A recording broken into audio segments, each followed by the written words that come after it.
광복 후 80년 우리 자유대한민국은 세계사에 유례없는 부흥과 성장을 이룬 전무후무한 나라, 복받은 나라가 되었습니다. 최빈국의 자리에서 경제대국으로 올라섰고 한국의 문화와 여러 방면에서 놀라운 영향력을 놀랍게 끼치고 있습니다.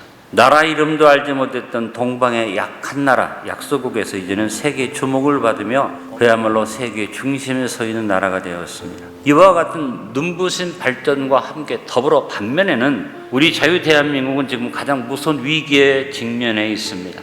전후 70년이라는 짧은 세월이 이룬 우리의 부흥과 성장은 당연히 그 기반이 취약합니다. 앞으로가 더 중요한데 기반을 다지기도 전에 우리는 지금 고도성장 이후에 다가오는 정치의 길을 맞았습니다. 우리 경제가 자연스럽게 퇴보를 하고 있습니다. 북한 김정은 정권은 적화여역이 여전히 불타오르고 있고 우리에게 큰 위협이 되고 있고 러시아와 중국의 위협이 가중되는 가운데 우리나라가 생각하지 못한 탄핵 정국을 거치면서 지금 미래를 알 수 없는 혼미함이 사회 전반에 걸쳐 나타나고 있으며 언제 어떻게 사회주의화 될지 모르는 자유민주주의 기반이 흔들리고 있습니다.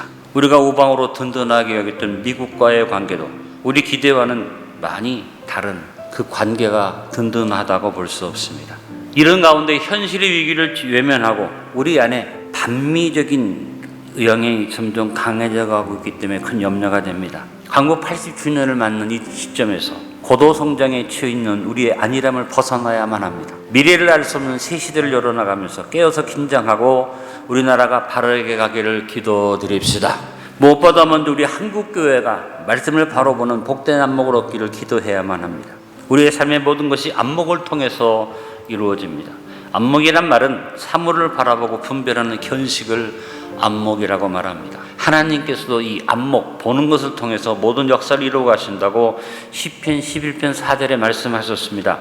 여호와께서는 그의 성전에 계시고 여호와의 보좌는 하늘에 있으며 그의 눈이 인생을 통촉하시고 그의 안목이 그들을 감찰하시도다. 창세기 3장 5절 6절에 우리 하와가 선악과를 바라보다가 안목의 범죄를 했습니다.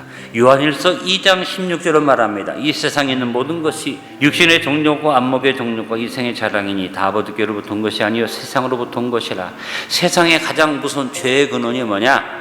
이 세 가지 육신의 정욕, 안목의 정욕, 이생의 자랑인데 하와의 눈에 먹음직도하게 보인 것이 육신의 정욕이고 보암직도한 것이 바로 안목의 정욕이고 지혜롭게 할 만큼 탐스럽게 한 것이 이생의 자랑이라. 요한 사도가 말한 이 세상의 가장 근본적인 죄의 모습이 다 나타났다. 예수님은 마태복음 6장 22절과 23절에 누가복음 11장 34절에 말씀하셨습니다. 눈은 몸의 등불이니 그러므로 내 눈이 성하면 온몸이 밝을 것이요 눈이 나쁘면 온몸이 어두울 것이니 그러므로 내게 있는 빛이 어두우면 그 어둠이 얼마나 더하겠느냐.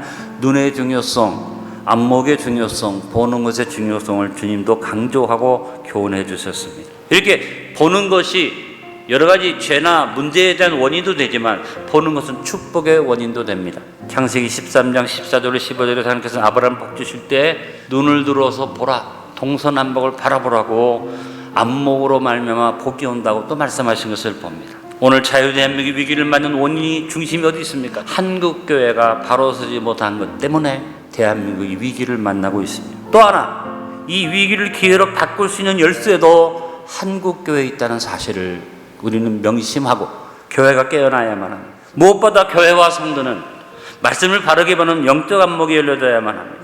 다 내 탓입니다라는 회개의 겸손의 자세로 성령님의 도우심으로도 말씀을 바르게 보는 영적 안목이 열리기를 기도드립시다. 우리 교회와 성도들이 먼저 말씀으로의 현실을 직시하고 오늘의 위기를 넘어 미래를 꿈꾸고 말씀을 바라보는 안목을 얻기를 바라보고 기도드립시다. 또 하나, 남을 탓하지 말고 나 자신을 바로 보는 안목을 얻기를 기도합시다. 오늘 25절 상반절에 내 눈은 바로 보며라고 말씀하고 있습니다. 우리가 모든 것을 바로 보려면 제일 먼저 나를 바로 볼 수 있어야지 됩니다. 그래서 우리가 보는 것 중에 제일 중요한 것이 자기 자신에 대한 시각입니다. 자신을 어떻게 보느냐에 따라서 사람은 그 행동하는 것이 달라집니다. 우리를 바로 바라보는 것은 뭐냐? 말씀으로 하나님의 안목으로 나를 볼 수 있어야만 합니다. 나가 나를 보는 것도 남이 나를 보는 것도 온전하지 못합니다. 그러나 하나님이 보시는 나는 어떤 존재인가를 발견하고 이제는 우리가 다른 것으로 보지 말고 하나님이 보는 안목으로 나를 바라보고 나가면 하나님이 보시는 대한민국을 볼 수 있게 되고 그것이 호국의 안목을 갖는 애국의 안목이 되어질 줄로 믿습니다. 우리에게 있어서 제일 중요한 것은 뭐냐면 하나님 나를 어떻게 보시는가에 있습니다. 우리 기준이 분명해야만 합니다. 우리 주님 나를 사랑스럽게 보시면서 인정하시고 불러주시고 그것을 마음에 새기고 우리의 삶의 전후를 바로 바라보고 지혜롭게 해석하여 나갈 수 있기를 간절히 바랍니다. 베드로는 자신을 하나님의 시각으로 바라보면서 우리에게 하나님의 눈으로 보는 우리 자신들을 말합니다. 베드로전서 2장 9절로 10절. 그러나 너희는 택하신 족속이요 왕같은 제사장들이요 거룩한 나라요 그의 소유가 된 백성이니 이는 너희를 어두운 데서 불러내어 그의 귀한 빛에 들어가게 하시니 아름다운 법을 선포하게 하려 하심이라. 너희가 전에는 백성이 아니더니 이제는 하나님의 백성이요 전에는 긍휼을 얻지 못하였더니 이제는 긍휼을 얻은 자니라. 여러분, 믿음의 안목으로 자신을 바라보고 나 자신이 바로 서는 것이 호국의 안목을 얻는 길이라고 깨달으시고 나부터 지금부터 정금부터 말씀을 접목하고 실천해서 오늘의 위기를 이겨나가는 자유 대한민국 백성들이 됩시다. 우리의 환경을 곱게 살피는 복된 안목을 얻기를 기도합시다. 오늘 25절 하반절에 내 눈꺼풀은 앞을 곱게 살피라고 권면했습니다. 앞을 곱게 살핀다는 게 뭡니까? 우리의 환경을 보는 눈을 바로 가지라는 말씀이죠. 예리하고 날카롭게 우리 환경을 살피는 것도 필요합니다. 모든 면에 우리 환경을 지혜롭게 신중하게 살피는 것도 필요할 것입니다. 가장 중요한 것은 믿음의 눈, 바로 하나님의 안목으로 우리를 볼 수 있어야만 합니다.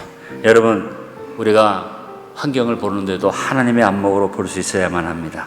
민수기 13장에 보니까 환경에 대한 안목의 차이가 나타나지 않습니까? 같은 땅을 보는데 안목의 차이가 너무 달랐다는 겁니다. 여러분, 우리의 눈을 바르게 봐야만 합니다. 그래서 우리 미래를 믿음으로 평탄함과 든든함으로 보는 복된 안목을 얻기를 기도합시다. 오늘 26절 3번절에 내 발이 행할 길을 평탄하게 하며 내 모든 길을 든든히 하라고 권면했습니다. 먼저 보는 것으로 내 앞날을 긍정적으로 보고 나갈 때 하나님이 축복하십니다. 기름지고 피옥한 것이 중요한 게 아닙니다. 하나님이 나에게 주시는 것이 더욱 중요합니다. 이 믿음을 가지고 우리의 안목을 호국의 안목으로 바꾸고 믿음으로 미래를 바라보고 믿음을 든든히 하고 우리가 새로운 것에 도전하는 축복의 사람이 될 수 있기를 간절히 바랍니다. 나 자신이 바로 섬으로 어려운 환경에 의해서 부정적되 위축되지 말고 반전의 사람이 되어 호국의 안목으로 자유 대한민국의 새 시대를 바라보고 나갑시다. 네 번째, 좌우로 치우치지 않는 복된 안목을 갖기를 기도합시다. 오늘 26절 하반절에 내 몸길을 든든히 하라고 했고 좌란우로나 치우치지 말고 내 발을 악에서 떠나게 하라고 27절에 말했습니다.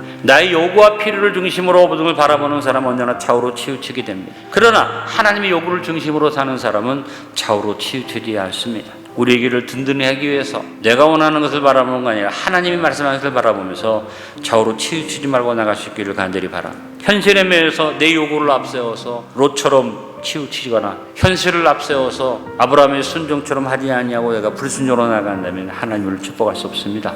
좌우로 치우치지 않는 복된 안목으로 광복 80주년을 맞은 우리의 미래를 향해 승풍파랑을 이루며 나갑시다.